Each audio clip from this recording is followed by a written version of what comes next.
senators and representatives, I have the distinguished honor of presenting the President of the United States.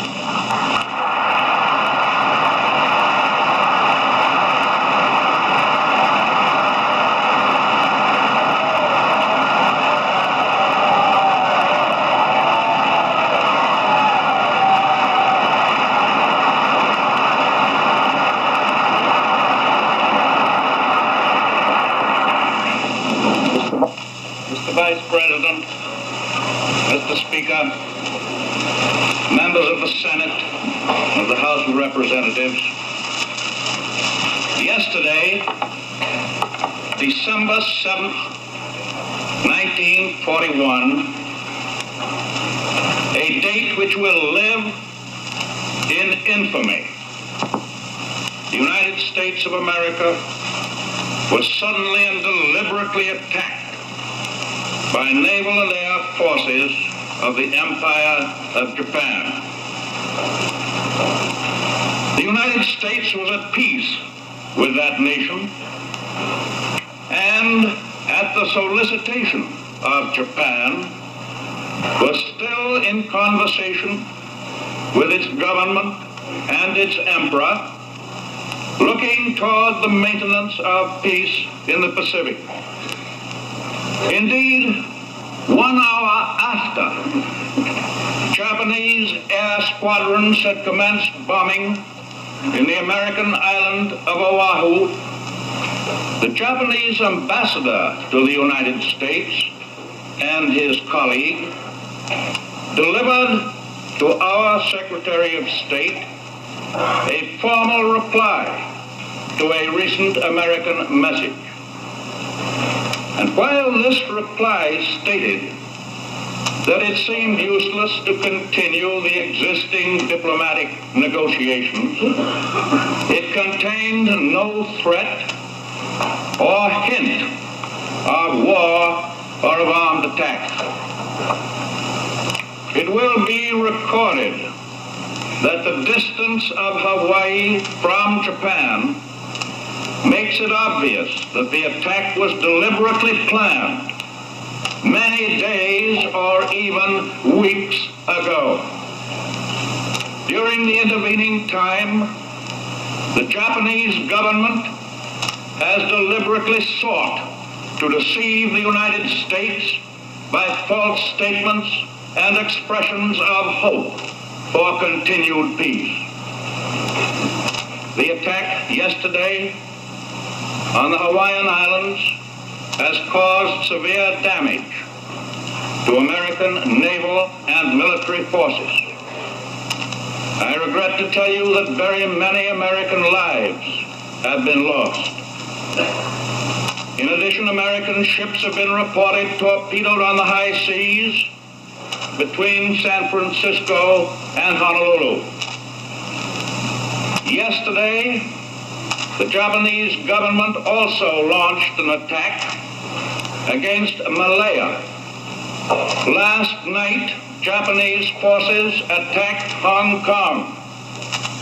Last night, Japanese forces attacked Guam. Last night, Japanese forces attacked the Philippine Islands. Last night, the Japanese attacked Wake Island. And this morning, the Japanese attacked Midway Island. Japan has therefore undertaken a surprise offensive extending throughout the Pacific area. The facts of yesterday and today speak for themselves.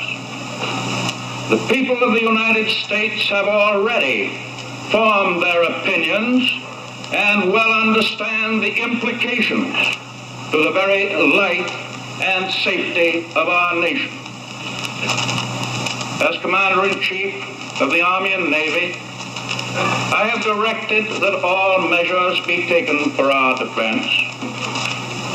But always will our whole nation remember the character of the onslaught against us.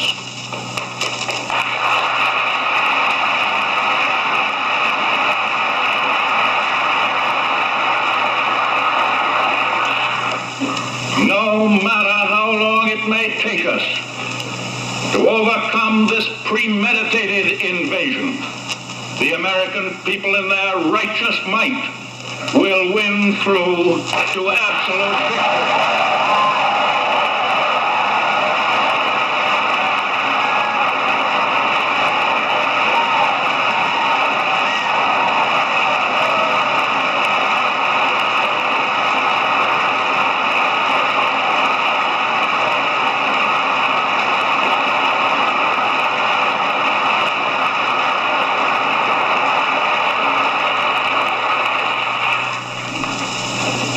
I believe that I interpret the will of the Congress and of the people when I assert that we will not only defend ourselves to the uttermost, but will make it very certain that this form of treachery shall never again endanger us.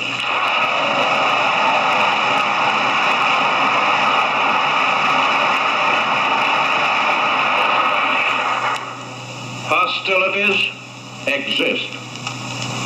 There is no blinking at the fact that our people, our territory, and our interests are in grave danger. With confidence in our armed forces, with the unbounding determination of our people, we will gain the inevitable triumph. So help us God.